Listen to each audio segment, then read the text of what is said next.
मैं योगेश आचार्य आपके सामने दुर्गा सप्तशती के कुछ कवच, स्तोत्र, कीलक मंत्र इत्यादि पेश कर रहा हूँ। ओम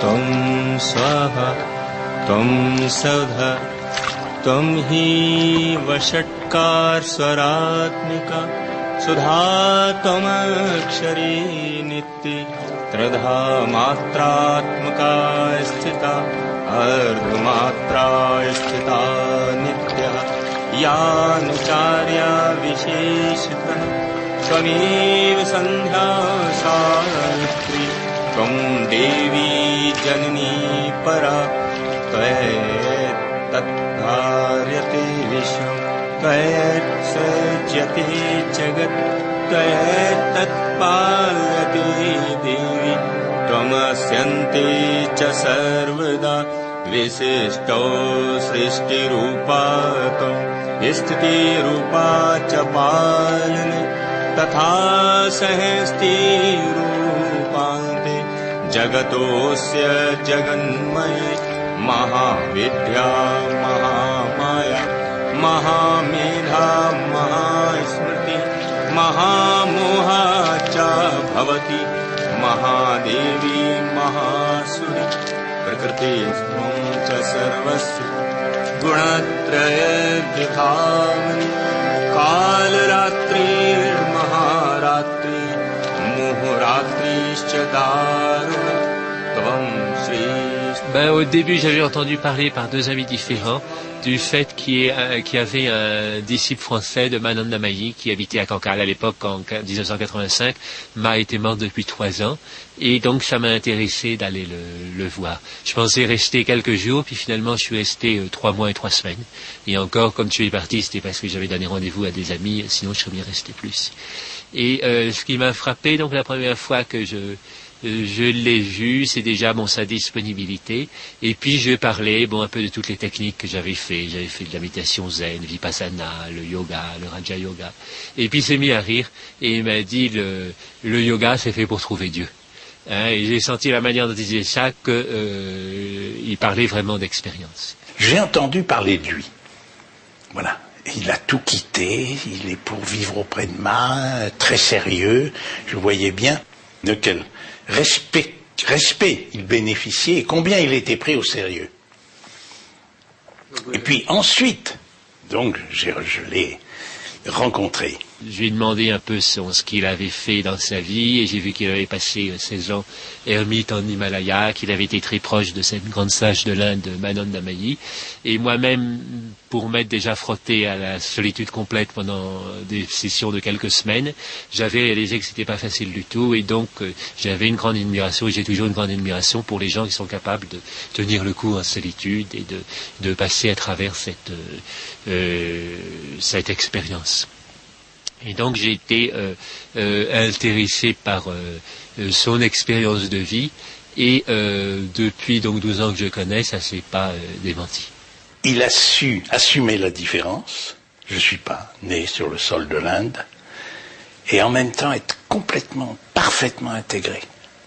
Et je peux dire, ça je peux témoigner, qu'il était considéré comme un très grand disciple, même il y a 40 ans, déjà.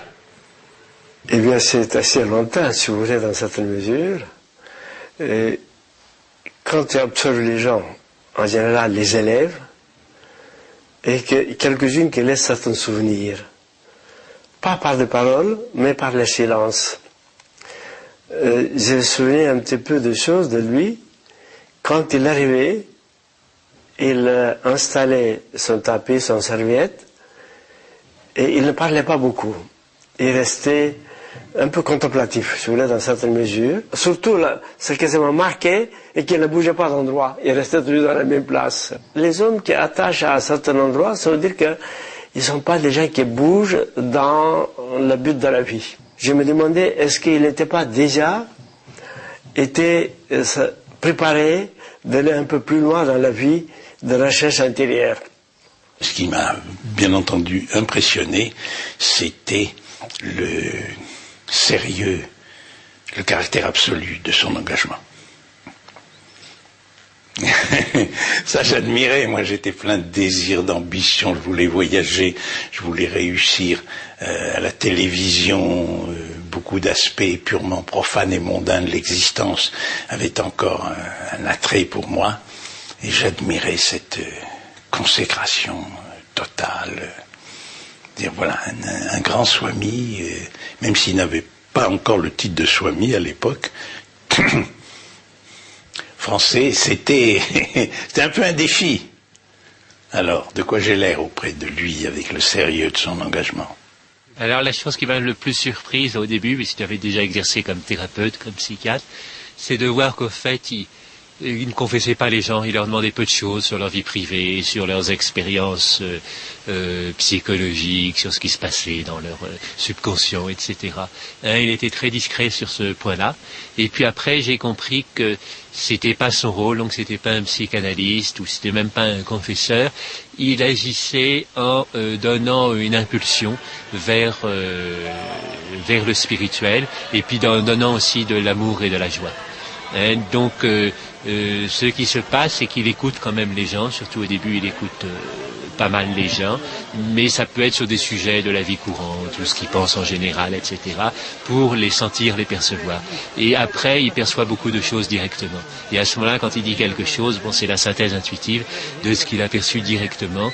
Et finalement, la plupart du temps, les gens n'ont pas besoin de trop parler de leurs expériences. Ils perçoivent le niveau auquel ils sont. Il y a des moments où il met le doigt juste sur l'endroit qui fait mal et on se surprend à se mettre en colère contre lui. Après on regrette parce qu'on se dit il n'y a pas de raison que je me mette en colère contre lui, il est là pour m'aider. Mais comme on est dans un état d'hypersensibilité, puis bien sûr c'est celui dont on veut le moins les critiques puisque c'est celui qui vous connaît le mieux, et donc on réagit des fois fort, mais en même temps bon après on réfléchit et puis on se corrige.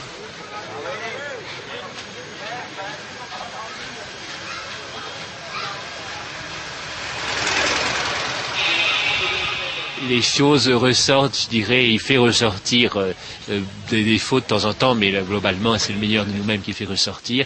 Et je comparais ça à une expérience qu'on fait en chimie quand on est écolier. On met un bout de bois dont il ne reste plus qu'une braise au bout, qu'on a soufflé, quoi, et on le met dans un vase d'oxygène, et à ce moment-là, la braise se met à brûler et à donner des flammes dans tous les sens.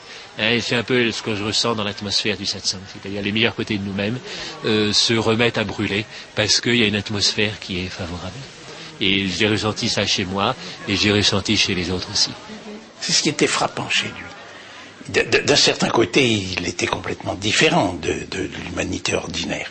Qui est capable, avec une situation de médecin, une intelligence brillante, de tout quitter comme il l'a fait, tout, pour vivre pauvrement comme un moine hindou. Donc il y avait une séparation, il était d'un autre ordre. Nous faisions partie de ce que les hindous appellent volontiers the worldly people, les gens qui sont encore dans le monde profane.